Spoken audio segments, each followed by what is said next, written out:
The Walks Around Britain podcast is sponsored by Travel, the world leader for vehicle-specific dog guards, boot dividers, boot liners, rubber mats and more. Visit travel.co.uk to check out the product range for the car you drive.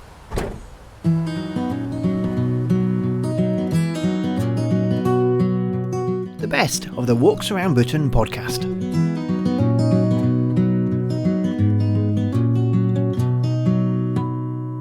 Hello, and you're very welcome to the best of the Walks Around Britain podcast.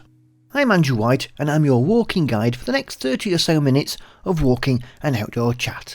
Our podcast started in 2012, and after taking a pause as we started our television series up, it is back once more, providing a regular walking bag of outdoor and walking related features, reviews, destination suggestions and interviews.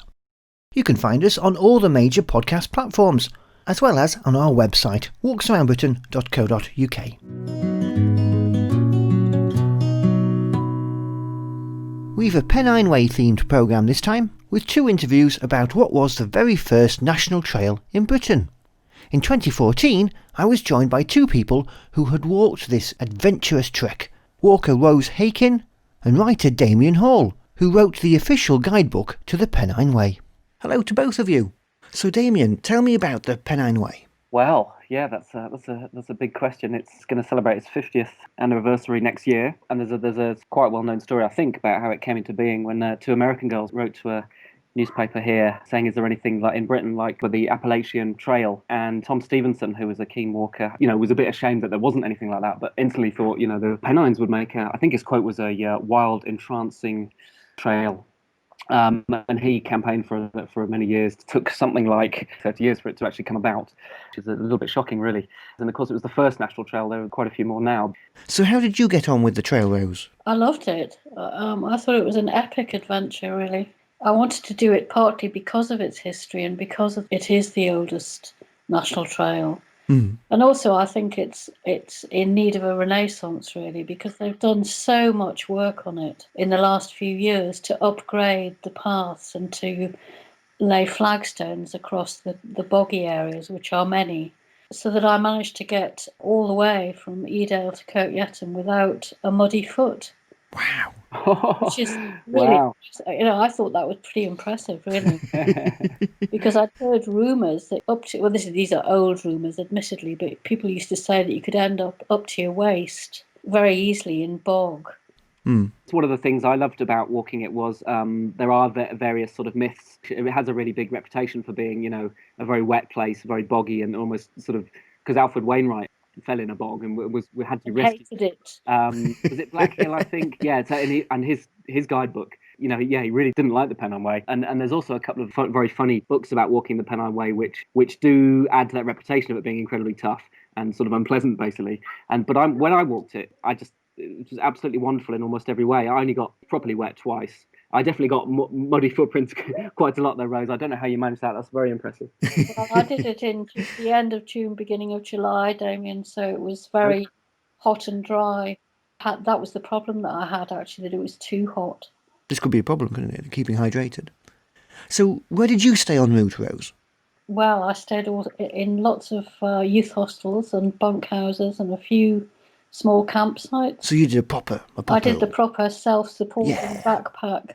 Because I got quotes for baggage transfer, and it was going to be, I won't name names, but it was going to be in the region of £400. Good grief. To carry my camping kit, which, I only toyed with the idea. I thought, well, I'll see how much it would cost. And as soon as I got the quote, I thought, well, I'd rather spend the £400 on a lighter kit that I can carry. And so that changed the course of the whole venture, really, that single fact. So how did you do yours, Damian? I've actually done it twice now, but the second time was very different. But the first time I did it in 2 goes, slightly ashamed of that, but it was in April 2 years ago, and it was very sunny and lovely, and I don't think I got wet at all. And again, I was staying at hostels. I actually carried a bivvy bag, and I think I used it once, again, to my slight shame. And then I came back in, I think, September to what the rest of it up from Hawes. and I think I got soaked twice overall, if I remember. But again, I was Yes. staying in hostels, and the only one tricky bit with that is when you come to the Cheviot, it's about 28 miles, I think, in one go, and Yes. I think that is manageable to some people if you're really gonna have to rush though. But some hostels in Byroness will sort of come and collect you and then take you back to where you were again, and then you can sort of do it like that. Right. In January this year, I did something called the Spine Race, which is a foot race up the Pennine Way, and it basically you've got 7 days to try and complete it, which I just about managed, which was incredibly exciting and obviously a bit colder. But again, I saw it in a completely different way. High Cup was covered in snow and just absolutely magnificent. Crossfell was just as horrible, but still, really exciting. And obviously, Greg's Hut that much more exciting to sort of find in amongst the snow. So that was a very different way of doing it. And obviously, it was quite dark some of the time, so I didn't always see some of my favourite bits again. But and it was definitely a bit boggy. With all respect to Damian, he came fourth in the Spine Race, Wow. which is a very impressive feat. That's fantastic. It was. Well, I do think it was. Thank you. I do think it was helpful to have known the route. I mean, some people would have recce'd bits of it, but it was sometimes, especially in the dark, where you couldn't see a sign and you're tired. It really helped to think, oh well, I'm pretty sure it's left of the bog here or right by the. And not through it like Rainlight. It was pretty exciting. Yeah. So, Rose, what was your most tricky section of the walk? Between Langdon Beck and Dufton, possibly, which involved there's a place called Falcon Clints, which is just a series of huge rocks along the side of a river, and I don't know if Damien remembers them, but you don't have the option really going round them because of the river. And so you kind of have to clamber over them. And then shortly after that, there's for me anyway, quite a tough scramble up the side of Cauldron Snout waterfall. And I admit that I was nervous. I mean, if I'd put a foot wrong, it wouldn't have been a happy outcome really, because I was on my own. If I'd fallen, that would have been it really. It is a very challenging route, isn't it? And it's not to be tackled lightly. No, I'm very glad that it wasn't my first distance walk. I'm glad that I'd had, 4 walks to sort of prepare for it, because it really stretched my boundaries as a hiker. And I'm sure it must have stretched Damian's as well, running it, because, it's a very tough old walk. It's a tough old walk, and it got the better of quite a few people that I passed on the way. And I have to thank the people on Twitter who gave me tons of advice, and my podiatrist put me through, and my physio. I was given all these exercises to kind of keep me going and keep me sort of supple, stop me stiffening up, and that's what got me through. It is often said that with a long distance walk, it's not the first day that's the worst, it's not the second, but it's the third and the fourth days when it really starts to eat into you. Would that be your experiences, do you think? It is my experience, certainly, particularly if you haven't warmed up. If you haven't been gradually building up your exercise routine before you start. It always hits me on the third day. And unfortunately for me, I think if there was a depressing day on the Pennine Way, then there's only one, and that's the third day. Yes. Where you cross the M62. I've often heard that, yes. It's just, and there's sort of I don't want to put anybody off, but it's stunning after that. If you persevere through the third day, it just gets better and better. I've actually got a alternative least favourite section, much as I loathed to talk negatively about sort of my favourite national trail. And I was just thinking, to answer your question as well, Andrew, I'm often sort of guided by the landscapes into how tough I'm finding it. It's often mental for me, in that I remember not enjoying walking alongside reservoirs very much, because it can be incredibly flat and stony. If your feet are a little bit tender, I'd rather where the landscape's changing, and often those moors are often actually quite kind to your feet, and unless there's flagstones, I suppose. But there's actually a section later on after Alston that is probably my least favourite. There's just, for some reason that I haven't fully looked into, you sort of stay down in the valley. You can sort of see the hills on either side of you, and you sort of think, I want to be up on the hills. But also, it's just very fiddly, and there's a lot of sort of farm fields and a lot of navigation, and it's a fiddly section, and you're quite tired, and you're not on the hilltops either. And I just remember finding that section. It's Alston to Greenhead. Yeah, that would be it. And then Greenhead's wonderful because you're up on Hadrian's Wall, and you're like, wow, this is incredible. But that little section gets me down a little bit, if anywhere does. Yeah. You're right. In the bits where the scenery is stunning, you never find it particularly hard, because my jaw was just open for a lot of the stretches, really, and I didn't think for a moment about how tired I was. At places like High Cup Nick and Hadrian's Wall and High Force, and they were easy, as you say, mentally, because there was just so much to see and be impressed by, really, in the scenery. So it's really easy to start the walk. You can easily get to Edale on the train. How do you get back to where you need to be after you finish the walk at Kirk Yetham? You get a very small country bus that runs every 2.5 hours. The way I did it anyway was I got the bus to Kelso, and then I had a fair old wait at Kelso for a bus to Berwick. Yes. And then you can either get another bus, which I pondered doing, to Newcastle in my case, or you can hop on the train. Luckily, Berwick is on the main line from London to Edinburgh. Indeed. So it's 2 buses to the mainline trains, basically. How did you do it, Damian? I think it was a similar journey. I did manage to get home I live just outside Bath. I did manage to get all the way home in fairly good time, like maybe late afternoon. I think I did. There was a bus the very next morning. I think Sundays are definitely tricky. I wouldn't want to finish from Pennine Way Saturday and then sort of wake up on the Sunday and think, right, I want to get home. But I think the rest of the week there are a few buses, and I did, I caught one fairly early, maybe before 8 o'clock, and I was home in fairly good time. So I did think that was sort of one of the myths of the Pennine Way that was sort of half busted in, that you sort of end up in the middle of nowhere and can't escape. But I think as long as you don't try and escape on a Sunday, then I think you should, and are prepared to get up at a reasonable time. You may well think you've earned yourself a good lie-in when you've finished. Better to be on a bus on your way home, isn't it? It probably is, yeah. One of my favourite little anecdotes was, the Border Hotel there, where everyone, with the traditional endpoint, and originally Alfred Wainwright put some money behind the bar there so that everyone who finished the Pennine Way could get a drink for free on him. The pubs still honour that themselves, and they give you a free half.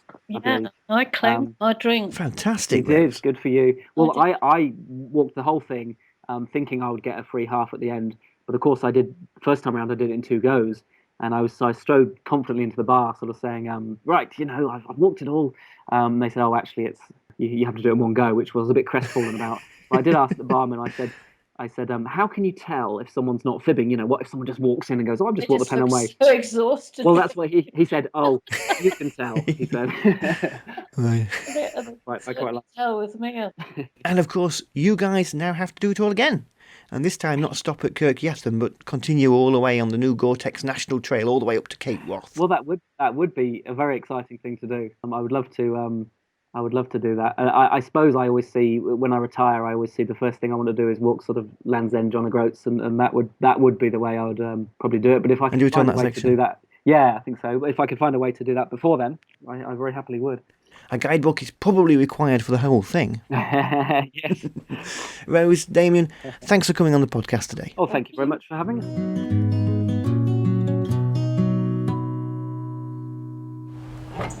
The Walks Around Britain podcast is brought to you by Travel, the world-leading manufacturer and retailer of vehicle-specific dog guards, boot dividers, boot liners, rubber mats, and more. Adding Travel products enables you to get out and enjoy walking adventures with friends, family, and dogs, so that everybody enjoys the journey. Travel offers the best fit guarantee of any brand when purchasing direct through their website, or your money back. Visit travel.co.uk to see the product range available for the car you drive.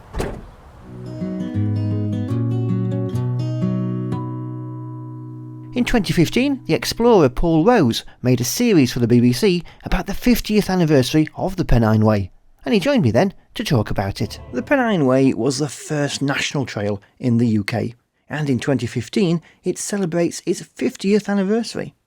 It might not be the longest trail in the country, that honour goes to the Southwest Coast Path, but the Pennine Way is probably the most well known. Well, earlier in the year, BBC One throughout the north of England broadcast a special series of programmes presented by the polar adventurer and ocean diver Paul Rose, discovering this most challenging of routes. Now the series is being broadcast to the whole of the UK on BBC Two, and for us in the north of England, it's the first chance to see the programmes in HD. And I'm pleased to say that Paul joins me now from Geneva, of all places. Paul, welcome to the podcast. So we here in the north of England have already seen it, but the rest of the country hasn't yet. What can they expect from this series? Well, I think they're in for some big surprises. I mean, even those of us up in the north, we know what the Pennine Way is all about. And yet, as soon as I got started on it, I was amazed by lots of things. The sense of wildness, the sense of adventure, how difficult it can be, but also how much energy-giving this thing can be. So I figured that if it surprised me, and it was a thing that I constantly bumped into while I was on the walk, is that I assume that it will surprise the rest of the nation even more. The Pennine Way has got such a history, hasn't it, as the first national trail, and the fact it starts in Edale in the middle of our first national park, the Peak District. Yes, I think it's absolutely great. I mean, here we've got, it was one man's passion, one man's dream to make this happen. And it took, 30 years. Tom Stevenson, he got that letter from these ladies that had walked the Appalachian Trail. Basically said, what have we got in England that is similar to that? Because we had nothing. People, the likes of me, weren't allowed to go up on the high fells. It was something that was for the landed gentry and farm owners. And but of course, he took that on as a big challenge. It took him 30 years to get this into place, and thank heavens he did. And at the time when this idea came about, it wasn't too long after the Kinder mass trespass, so the movement was growing there for more access to wild places, but it did take a long time for the powers that be to change. Yes, exactly. And the Kinder trespass, and when you're on the Pennine Way on the first day, as you leave Edale, you go up along the side and you can see Kinder Scout right up there with the great mass trespass and everything. And there's a wonderful story that when the Pennine Way was opened, they all went up there for the great opening ceremony. And they were, even then, when the Pennine Way had been approved and it was in and it had all been finally agreed, tensions were really red hot because they were having fights up there with some of the rangers and landowners to try and keep them away. So, it was a really tense time. So this is a major trail, and it's not to be undertaken lightly, is it? Very true. I mean, it's 268 miles, and I haven't done the whole thing. I mean, it was just impossible. We did think at some point that the way for me to do it would be to walk the whole thing and see who I bumped into on the way. But in the ways of television, we realised that the only way we could meet the right people at the right time was for me to do it in sections. So I just did it in bursts. I know I've done the very best bits, and I don't wonder if I've actually walked further than the 268 miles because we were doing it in fits and starts and various bits over the whole of the summer. Yes. But either way, it's a real challenge. I mean, it's a real full-on challenge, and I use the same skills that I use in Antarctica and Greenland and all these other remote places that I work in doing the Pennine Way. You've still got to be able to be a decent navigator. You've got to know your limits. You've got to be fit. You need to know what to do when the weather goes down. And even though you might have a good phone signal for one good section, doesn't mean you'll have a good phone signal 5 minutes later. Yes. So you've still got to be able to, really use your wits. And it's a physical and mental challenge, no doubt about it. The enthusiasm that you had for the trail really came through in this series, and it was very contagious. And people are starting out on the Pennine Way every day. Yes, exactly. And I think that's the way to do it, is to approach it with a high degree of enthusiasm, and don't let purchasing the right waterproof jacket or the right pair of boots put you off. I think you're better off just to get started and have a good go at it. I mean, you can do it in the sort of purist style, which is start at Edale and go all the way to Kirkyutton, don't stop, carry a tent, be very independent, and you have the freedom to stop and start anywhere you like. But of course, it takes a bit longer, between 2 and 3 weeks. You're carrying heavy loads, but you do have complete freedom. Yes. And then there's the way most people do it these days, which is stop at bed and breakfasts, because you don't have to carry too much gear. You're certainly not carrying a tent. And the bed and breakfasts and hotels and pubs on the way are really set up for drying your boots, drying your socks, and providing you with vast quantities of really great food. And then you can make that even easier by having someone carry your gear. That's like a little porterage service. There's a few of them working the Pennine Way now, and they'll take your overnight bag and plop it up to your next point of stay. So that means that you really are carrying a very, very light pack indeed, and you can leave your dinner jacket if you want in your overnight stuff, so you can be living a fairly high life at the bed and breakfasts, pubs and hotels whilst travelling next to nothing. And then the other way of doing it, of course, is do it in little bursts. Do it on weekends, and even sort of a Friday night, do a few hours and gradually chip away, and you'll get hooked. I mean, I guarantee people get hooked and do the whole walk by doing it in small sections. So either way, people can get it done. But either way, people do have to remember it's still a good old challenge. Well, people do the Munros in Scotland and the Wainwrights in the lakes in just that way, don't they? The people who plan out to complete the Pennine Way over months or even years. Yes, I love to meet those people, because I met people on the walk who had done it in every possible way you can imagine. But I do remember this one guy who'd walked the whole thing, and he'd got to Kirkyetton, had a beer, and was so excited he was going to walk all the way home rather than get on the train. I met another man who was doing it for his 19th time. He'd done it 16 times, and he was on his 19th time, and people get hooked on it, there's no doubt.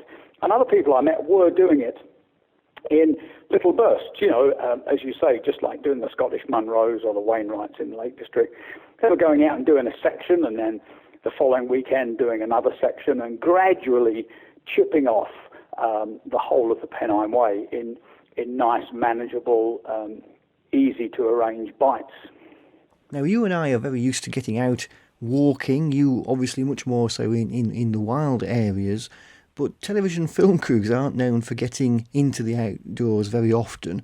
How did the crew cope with the experience? Well, we did really well, because we weren't a very big crew. I mean, the BBC crew, we were at any given point only three of us, and that was the genius Paul Greenan, who is the director, producer from BBC Leeds, who came up with the idea in the first place. So he was always there. And then there was one of three cameramen there, and myself. So we were light, so we could generally put up with anything. It was a bit tricky in some special places. I mean, not everybody on the team was comfortable caving. Is it going to be all right caving? Are we going to get stuck? What's it like to go caving? And then things like when it just got cold and windy and miserable, we're all as cold and windy and miserable as everybody else, so it wasn't too bad. I mean, I think we were a bit tougher than an average BBC film crew might be. We had to be careful with gear. On the special section, say the canoeing, we used GoPros, which as you know, are completely waterproof and very rugged and all that. But when we were underground or climbing or outside, then just keeping the gear charged up, dry and not full of dust, for instance, is an important thing. But we did really well, because I'm working with a really experienced team, some of the world's best, and a bit of rain or sideways dust blowing isn't going to stop them. My granddad used to call that an idle wind. It's the sort that goes straight through you. And there can be a lot of that, because after all, these are wild places, and we tend to think that there can't be extremely wild places left in Britain, because we're always told that it's very small and too crowded, but nothing is further from the truth, really. Yes, it's well said that. I mean, people do feel that, Britain has turned into quite a crowded, and it's still a very small country. Can there be any wild places left? But indeed they are. And what's particularly great about the Pennine Way is the valleys and the roads through it and around it can be pretty dense, and you can be stuck in traffic and, almost begin to feel sort of claustrophobic in those industrial valleys. And then a very short time later, you're on top of a hill or walking along a farm track with a real great sense of exposure and wildness and the spirit of adventure and sheer beauty of nature. And it sort of reinforces why we need these places even more, and why we should celebrate and indeed protect them, because they are so valuable in a busy country like Britain. And it's interesting to think that the people who walked the Pennine Way in those first years wouldn't have thought that they would eventually be walking over one of Britain's busiest motorways. Yes. mean, when the Pennine Way was put in, they had to make arrangements for people to walk over it, or walk over the M62. And in them days, who would have thought it would be quite so busy? I mean, it's a lovely bit out on the walk, and I've done it a number of times now, that part of the walk, and it's really great to come across that lovely open moor and suddenly realise, holy smokes, it's the M62, and here's a bridge specially for us walkers. Those two bridges over the motorway there, the one for the Pennine Way and the other one carrying the B Road, the Scamandon Bridge, which was the longest single-span non-suspension bridge in the world when it was built. I think they are works of outstanding design and beauty. Yes, I agree with you. I think they're great pieces of work, and there's something quite celebratory about walking across there, thinking, you know what, this is a nice piece of work, and it's put across a very busy motorway, and it's put there just so that people can walk. I think that's really good. I think that shows we've got the priorities in the right place. What would be your collective memories from the filming of the series? Well, the memories were being surprised. I mean, I live in Windermere, Cumbria, which is only 30-odd miles from the Pennine Way, and I've spent my whole life working in remote, challenging regions and seeking them out, if not for work, then for pleasure, and that's where I go. I love to go to the wild places. And crazily, I'd overlooked a really world-class adventure more or less on my front door. So that was the main thing. It's just how close it is and how wonderful it is. And then that was reinforced by meeting people on it. I mean, I met people from Canada, from the States, from all over the world who were doing this walk, and they'd heard about it and come. And everybody said it was living up to their expectations. Everyone was enjoying it. I really loved meeting the guy who had done the whole thing and then had a beer at Kurt Yetterman, was walking all the way back again. I think he started somewhere around Leeds. What a great man, and he was camping too, so he was camping a pretty good load. And the guy who was on his 19th time, I think I've got the numbers right, I think he completed it 15 times, hadn't made it 3 times, so that makes 18, and then he was on his sort of 19th. And he was a great man, and the great thing with him is that when he wasn't walking the Pennine Way, his job was a postman, so he walks for a living, That's a real busman's holiday. Yes, exactly. Lovely, yes. And I asked him what had changed about the walk, and he said, it's a bit easier because it's better signposted.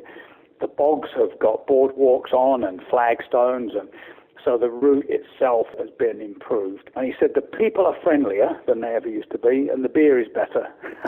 Paul, thanks for coming on our podcast. You're very welcome. Take it easy, Andrew. That's it for another programme.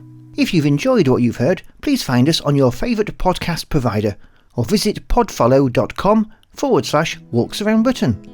And if you are a walker or wanting to get outside more to go walking, then there's walking inspiration 24/7 on our Netflix for walking subscription website Walks Around Britain Plus, which has all our television programmes available in HD whenever you want. Visit our website for a 7-day free trial.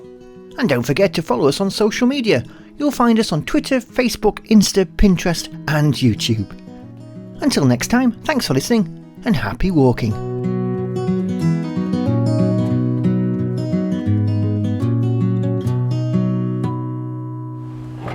The Walks Around Britain podcast is sponsored by Travel, the world leader for vehicle-specific dog guards, boot dividers, boot liners, rubber mats and more. Visit travel.co.uk to check out the product range for the car you drive.